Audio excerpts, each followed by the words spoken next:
The soup was still steaming when my son dropped his spoon.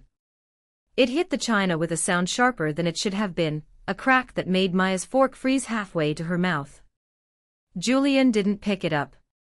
He looked at me across the table I had designed with my own hands, in the house I had built with my own money, and he said the words like he'd been saving them for months. "You're just a leech living off my dead father's legacy." Vanessa smirked into her wine glass. Maya, 10 years old, went so still I could hear the ceiling fan ticking. I didn't yell. I didn't cry. 39 years of standing on scaffolding arguing with contractors twice my size had burned that instinct out of me a long time ago. I set down my napkin, folded it once and reached into my cardigan pocket. "Mom, what are you doing?" Julian said, watching me pull out my phone. I didn't answer him. I opened the timer app, typed in 24 hours, and placed the phone in the exact center of the table, screen up, numbers glowing. "When this hits 0, I said, every lock in this house changes." Julian laughed. Actually laughed, that short bark he used to do as a teenager when he thought he'd won an argument. "It's your house, Mom. You can't lock out your own son. Watch me." Vanessa rolled her eyes and reached for the wine bottle like this was dinner theater. Maya was the only one still looking at the phone, at the numbers ticking down, like she understood something the adults in the room didn't. They laughed. Until the first alarm went off at midnight. 2 years earlier, I hadn't planned on any of this. Julian called me on a Tuesday, his voice doing that thing it does when he's about to ask for money without asking for money. "The market's brutal right now, Mom. Investors pulled out. We just need somewhere to land for a few months while I regroup." I said yes before he finished the sentence. That's the thing nobody tells you about being a mother. The yes comes out before your brain has time to negotiate with your heart. I gave Julian, Vanessa, and Maya the east wing of the house I'd designed myself back, when I was still winning awards nobody in this family ever bothered to look up. A few months turned into a year. A year turned into Vanessa redecorating the master suite, my master suite, while I moved into what used to be my study. The utilities stopped getting split. The grocery bill got heavier and quieter, the way debt does when nobody says the word out loud. I told myself it was temporary. I told myself family doesn't keep score. I was wrong about the second part. The dinner that broke something wasn't even supposed to be a big one. Just a sundae. I'd made the soup my mother used to make, the one with too much thyme, because Maya liked it. Julian had been drinking before he sat down. I could tell by the way his shoulders sat too high, the way he kept glancing at his phone like it owed him an apology it wasn't giving. Vanessa had spent the afternoon on a call with someone about a lake house listing, using a voice I didn't recognize, bright, performing, the voice of a woman rehearsing a life she didn't have yet. "You know what's funny," Julian said, halfway through his second glass, "is that Dad built this whole place thinking he was setting up his family. And here we are. Living off his widow's charity." "Your father never laid a brick in this house," I said quietly. "Don't start with the architect thing again, Mom." "It's not a thing, Julian. It's a fact. This house exists because of 4 patents with my name on them, not his." That's when he said it. The leech line. The one that had probably been sitting behind his teeth for months, waiting for an audience. I want to tell you I felt rage. What I actually felt was something colder and stranger, a kind of clarity, the same feeling I used to get standing over a blueprint at 2 in the morning when I finally saw the flaw that had been wrecking the whole design. I had been building around a crack in my own foundation for 2 years, and I hadn't let myself see it. So I set the timer. By 9 o'clock, Julian had convinced himself I was bluffing. He told Vanessa as much in the kitchen, not realizing sound carries strangely in a house built with vaulted ceilings, my acoustics, my house. "She's not gonna do anything," he said. "She never does. She locked the liquor cabinet last month," Vanessa said. "That's different. That's Mom being dramatic. This is our home now too. I stood in the hallway with a cup of tea going cold in my hands, and for the first time in 2 years, I let myself smile. They had no idea what I'd spent that afternoon doing while they thought I was napping. At 3 that afternoon, I'd called my accountant, Dennis, a man who'd handled my finances since before Julian was born. I need Julian removed from the business credit account, I told him. Today if you can. Everything all right, Margaret? It will be. By 6, while Julian sat in a corporate lunch 3 towns over, laughing with clients he still owed money to, his access to that account quietly disappeared. He wouldn't find out until his card declined in front of people he was trying to impress. That detail, I confess, I was looking forward to. But that was only 18 hours left on the clock. I had 17 more moves to make, and Julian didn't know yet that I'd spent 30 years reading blueprints, which meant I'd spent 30 years learning exactly where the load-bearing walls of a structure were. His life, as it turned out, had quite a few. By 9 o'clock, Julian had convinced himself I was bluffing. He told Vanessa as much in the kitchen, not realizing sound carries strangely in a house built with vaulted ceilings, my acoustics, my house. She's not gonna do anything, he said. She never does. She locked the liquor cabinet last month, Vanessa said. That's different. That's Mom being dramatic. This is our home now too. I stood in the hallway with a cup of tea going cold in my hands, and for the first time in 2 years, I let myself smile. They had no idea what I'd spent that afternoon doing while they thought I was napping. At 3 that afternoon, I'd called my accountant, Dennis, a man who'd handled my finances since before Julian was born. I need Julian removed from the business credit account, I told him. Today if you can.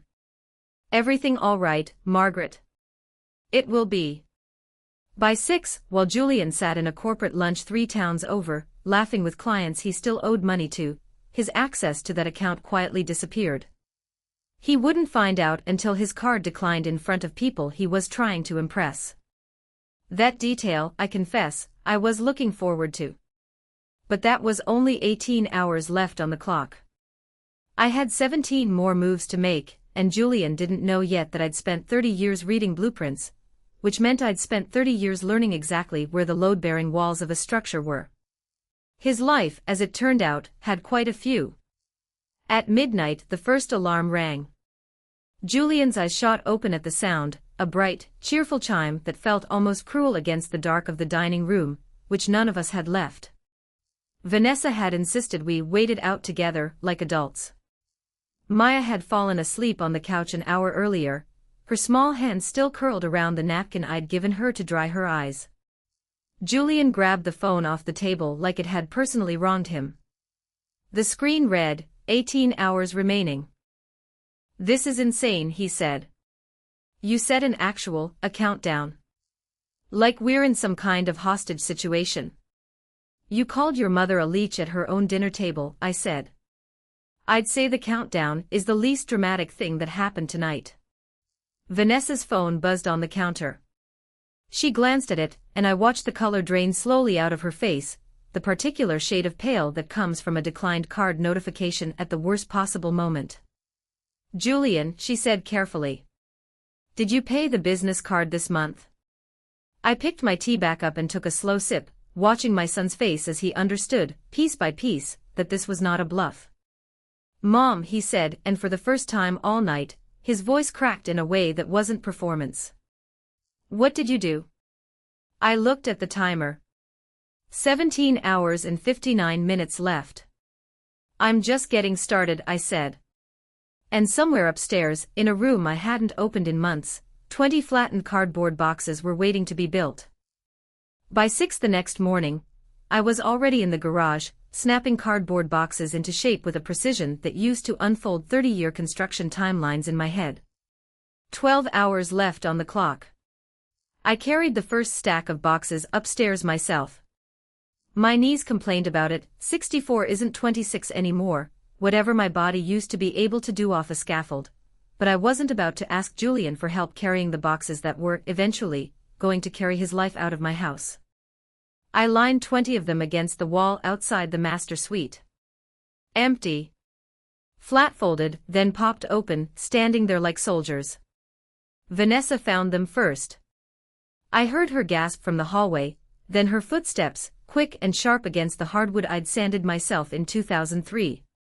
Julian, she called out. Julian, come look at this. He appeared in a t-shirt and boxers, hair still flat from sleep, and stopped dead when he saw the boxes. Is this a joke? He said. 12 hours, I said, from the end of the hallway, arms crossed. You have 12 hours to decide what goes in them. You can't just. He stopped himself, glanced at Vanessa, recalibrated his tone the way he does when he wants to sound reasonable instead of desperate. Mom, be serious. Where are we supposed to go with a 10-year-old on 12 hours notice? You had 2 years, I said. I gave you 2 years to build a life that didn't depend on mine. That landed somewhere. I saw it land, a small flinch around his eyes, gone as fast as it came, replaced by the old defensive tilt of his chin. This is about Dad's money, isn't it? He said. You've always resented that he left things to me. I felt something go very still and very cold in my chest. Your father, I said slowly, left you a trust fund. He did not leave you this house. I would love for you to explain, sometime today, exactly where that trust fund went. Julian's jaw tightened. He didn't answer. And that silence, was its own kind of answer, one I filed away and didn't press yet. Some doors you don't kick down. You just make a note of where they are. At 10 in the morning, 6 hours left, I made my second move. I'd leased the car Vanessa drove, a white SUV she called practical, and drove like it was anything but under my name, back when Julian's credit was too wrecked from the startup collapse to qualify for anything himself. I hadn't thought about that fact in over a year. I thought about it now. One phone call to the dealership. One signature, faxed over from my study. By 11, a tow truck was idling in my driveway. Vanessa came running out in her robe, hair half done for a lunch she was clearly still planning on attending like nothing in her life was currently collapsing. Excuse me, she said to the driver. This is my car. Ma'am, the lease is under a Margaret Vance. I just need her to confirm. I stepped out onto the porch, coffee in hand. Confirmed, I said. Vanessa turned to me with an expression I hadn't seen on her before, not entitlement, not condescension, but something closer to fear. How am I supposed to get anywhere? I have a lunch with the Fairview listing agent at noon. There's a bus stop 2 blocks from here, I said. Runs every 20 minutes. You cannot be serious. I've never been more serious in my life. She looked at Julian, silently begging him to do something, say something, fix this the way he always used to promise he'd fix things. He just stood in the doorway in yesterday's shirt, staring at his phone, refreshing an account balance that wasn't refreshing into anything good. The tow truck pulled away with the SUV at 11:14 a.m. 5 hours and 46 minutes left on the clock. It was around 2 in the afternoon that I found the folder. I hadn't gone looking for it. I want to be honest about that, because everything that came after depended on the fact that I wasn't hunting for ammunition. I was simply cleaning out the study closet where Julian had dumped boxes of his business materials 8 months ago and never touched again. A manila envelope, unlabeled, tucked behind a stack of old investor decks. Bank statements. Not his personal account, a different one I didn't recognize, with a name on it that made my hands go cold. Robert Vance Family Trust, distribution account. His father's trust. The one meant for Maya's education, structured that way specifically, with instructions I remembered discussing with Robert myself, years before he died. 6 withdrawals over the last 14 months, each one just under the $10,000 threshold that triggers a bank's automatic reporting flag. Each one signed by Julian. I sat down on the edge of the desk, the folder trembling slightly in my hands, not from doubt, but from the particular fury of finally understanding something you'd been circling for months without letting yourself land on it. He hadn't been calling me a leech because he believed it. He'd been calling me a leech because he needed someone else to be the villain before someone else figured out he already was one. I heard footsteps in the hallway. I closed the folder, slid it into the drawer of my desk, in my study, in my house, and locked it. 4 hours and 11 minutes left on the clock. Julian appeared in the doorway, and for the first time, since he was 17 years old and caught sneaking back in past curfew, he looked at me like he was afraid of what I already knew. "Mom," he said. "Can we talk?" "We've been talking for 2 years, Julian," I said. "I think it's time you talk to someone else instead." I watched his face change, confusion, then something closer to panic, as he tried to figure out exactly who I meant, and exactly how much I already knew. I didn't tell him. Not yet. Some doors, you let them stand there a little longer before you open them. 2 hours left, and Julian tried a different tactic. He tried Maya. I found them in the sunroom. Julian crouched down at his daughter's eye level, using the soft voice he saves for when he needs something. Maya was hugging her knees on the window seat, the one I'd built with a hidden drawer underneath for her art supplies, back when she was 8 and still asked me to build her things. "Baby, can you go ask Grandma if we can stay?" Julian was saying. "She listens to you. She'd never say no to you." I stood in the doorway long enough to hear it, and something in me went sharp and quiet at the same time. "Julian." He turned, not even embarrassed, like using his 10-year-old as a negotiating chip was simply good strategy. "Mom, I'm trying to keep this family together." "You're trying to hide behind a child," I said, "because you're too much of a coward to face me yourself." Maya's eyes went back and forth between us, and I watched something break in her small face, the particular kind of hurt kids get when they realize the adults around them are using them as tools instead of protecting them from the tool using. I crossed the room and knelt down in front of her, ignoring the ache in my knees, taking both her hands in mine. "Maya, look at me," I said. "This has nothing to do with you. My door is always open for you. Always. Do you understand? Whatever happens with your mom and dad, that never changes." She nodded, tears sliding fast and silent down her face, and hugged me so hard I nearly lost my balance. Over her shoulder, I looked at Julian. "But your parents," I said, "need to learn that actions have consequences. And I can't teach them that lesson if you keep hiding behind your daughter to avoid learning it." Julian's face went red, then pale. He didn't say anything. For once, he didn't have anything to say. I hadn't planned on telling this story, but sitting there with Maya's arms around my neck, I found myself remembering the first time I saw this pattern in Julian, not at 35, but at 12. His father had caught him taking $20 from my purse to buy a video game, and instead of admitting it, Julian had blamed the housekeeper, a woman named Dolores who'd worked for us for 6 years, and who cried in my kitchen the day she was accused. Robert believed Julian.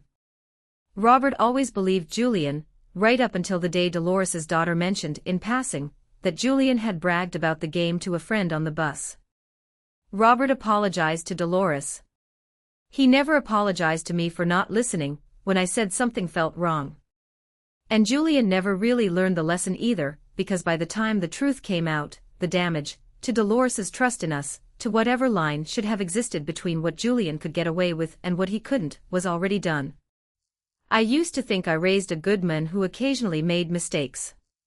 Sitting in that sunroom with the drywall drying on his mother's damaged trust, I understood I had actually just raised a very charming 12-year-old who never had to stop. Not until now. At the 1-hour mark, Vanessa cornered me in the kitchen. She'd taken the bus back from a lunch she never should have gone to, and her heels were in her hand, feet clearly blistered, mascara run thin under her eyes. "I know you don't like me," she said, quieter than I'd ever heard her. "I know you think I'm the reason he's like this. But Margaret, please. We have nowhere else to go. My parents aren't, they're not people we can call." For a moment, just a moment, I almost softened. That's the thing nobody warns you about revenge, it doesn't feel like power the way you expect. Sometimes it feels like standing over someone drowning and choosing, deliberately, not to reach in. Where did the withdrawals go, Vanessa? Her face changed. Not confusion, recognition. She knew exactly what I was asking about, which told me everything I needed to know about who else had a hand in that account. I don't know what you're talking about, she said, too fast. The lake house, I said. The one you were on the phone about all afternoon yesterday, in the voice you use when you're pretending to already own something you don't. She didn't answer. She didn't need to. I pulled my phone from my pocket. 58 minutes left.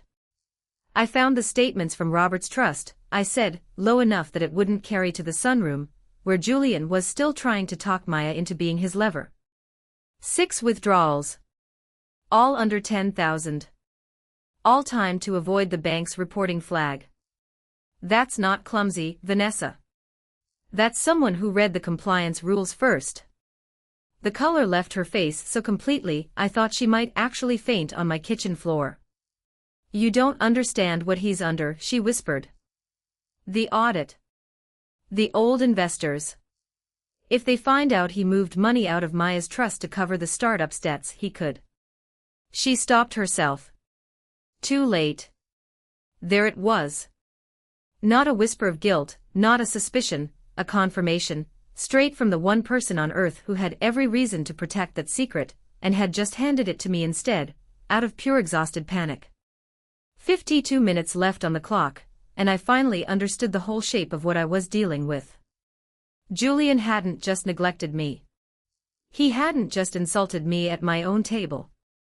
He had drained his own daughter's future to survive his own failure, and then stood in my dining room and called me the leech. I walked back toward the dining room, past the 20 boxes still standing empty in the hallway, past the locked pantry, past every small, deliberate cut I'd made in the last 23 hours, and I understood, with a clarity that felt almost peaceful, that none of it had been the real move yet. The real move was still sitting untouched in my desk drawer, in a locked folder, 48 minutes from being the only thing that mattered. I picked up my phone from the dining table. The screen glowed steady in the dark. 47 minutes and 12 seconds. Somewhere down the hall, I heard Julian's phone start ringing, a number he clearly didn't recognize, based on how long he let it ring before answering. I already knew who it was. I'd called them myself, 3 hours ago, right after I found the folder. Julian answered the call in the hallway, his voice pitched low and tight. This is Julian Vance. Yes, I'm aware of the audit. No, I wasn't informed you'd already. He went quiet. Whatever the person on the other end said next drained the last of the color out of his face. I'd called Diane Osei 3 hours earlier. She was the trust's compliance officer, a sharp, unhurried woman I'd worked with back when Robert first set up Maya's account, and someone who took it very seriously when a family member reported irregular activity on a minor's education trust. I hadn't accused Julian of anything on that call. I'd simply told the truth, and let the truth do what it does when it's finally allowed into a room. 6 unauthorized withdrawals, Diane had told him, loud enough now that I could hear it from the kitchen. Structured to avoid reporting thresholds. That's not just a trust violation, Mr. Vance. That's a pattern our legal team is required to flag. Vanessa sank onto the bottom stair, her blistered feet finally giving out under her. I walked into the dining room and set my phone down on the table one last time. 4 minutes and 57 seconds. Mom, Julian said, appearing in the doorway, the phone still in his hand, please. Whatever you told her, you can fix this. One call. You know Diane. She listens to you. I already told her the truth, I said. The rest isn't mine to fix. It's yours to answer for. You're really going to let them come after me? Your own son. I'm going to let you face something you should have faced 14 months ago, the first time you signed your daughter's name onto a trust account you were quietly stealing from. He flinched at daughter. Good. That was the word that should have stopped him a long time before tonight. 1 minute and 3 seconds. Headlights swept across the front windows. Not police. I want to be clear about that because I never called the police, and I never intended to. Just a locksmith van and a black SUV from the security company I'd hired that morning, arriving exactly when I'd told them to. Midnight. The alarm went off one final time, and this time nobody laughed. I stood on my own porch and watched 6 locks get changed in under 40 minutes, front door, back door, garage entry, the side gate, both doors off the sunroom. I'd once thought I'd retire in peacefully, surrounded by grandchildren who visited because they wanted to, not because they had nowhere else to land. Julian packed in near silence, moving between rooms like a man walking through a house that had already stopped being his, throwing clothes into the trash bags I offered him because the 20 boxes, in the end, hadn't been enough. Vanessa didn't help him pack. She sat on the porch steps with her phone against her ear, already calling her sister in Ohio, her voice cracking around the words, just for a few weeks. Maya was the only one who came to find me before they left. She stood in the doorway of my study in her pajamas, past midnight, hair messy from the pillow, and didn't say anything at first. I knelt down in front of her the way I had in the sunroom. I meant what I said, I told her. My door is always open. This isn't goodbye. This is just your parents learning something they should have learned a long time ago. Is Dad going to jail? She asked, so quietly I almost didn't hear it. I chose my words the way I used to choose load-bearing beams, carefully, knowing the whole structure depended on getting it right. I don't know what happens to your dad, I said. That's not something I control anymore. But I know what happens to you. You come here whenever you want. You call me whenever you want. None of what he did changes that. She hugged me one more time before Vanessa called her name from the driveway, sharp and exhausted, and I watched my granddaughter climb into a rental car with 2 adults who had spent 2 years teaching her that love came with conditions. I intended to spend whatever years I had left teaching her otherwise. The audit found what Diane's team expected it to find. Julian wasn't arrested. Trust fund misappropriation among family rarely ends in handcuffs, especially when the family member harm declines to press for maximum consequence, which I did. But he lost control of the trust entirely. A court-appointed fiduciary took over what remained of Maya's education fund, and Julian spent the better part of a year answering to lawyers instead of insulting his mother at her own dinner table. He found a small apartment across town, the kind with thin walls and a lease under Vanessa's name because his credit still hadn't recovered. I heard, through Maya, that they were still together, still figuring out what their marriage looked like without a house that wasn't theirs to lean on. I saw Julian once more, about 4 months later, at a diner where he'd asked to meet. He looked smaller across the table than he had at 35 years old, shouting about legacies he never built. He didn't apologize the way I think he believed he did. There was still some current of self-pity running under it, some part of him that thought the punishment had been the injustice, not the years leading up to it. But he said one true thing. I think I called you a leech, he said, staring at his coffee, because I couldn't stand being the one who actually was. I didn't forgive him that day. I'm not sure forgiveness is a single day's decision anyway, more of a door you leave unlocked and see who eventually walks back through it on their own, without you dragging them. What I did do was tell him Maya's door was staying open at my house every other weekend, starting that Saturday, and that if he wanted to be part of that, he needed to show up. Not perform. Show up. He's shown up every time since. I still live in the house I designed with my own hands, the one built on patents with my name on them, not a dead man's charity. The locks I changed that night are still the locks on the doors. I haven't needed to change them again. Some nights, when Maya stays over, I hear her laughing from the kitchen, and I think about that dinner 2 years ago, the soup going cold, the spoon hitting china, the word that was supposed to make me small. It didn't. It just showed me exactly what I needed to build next.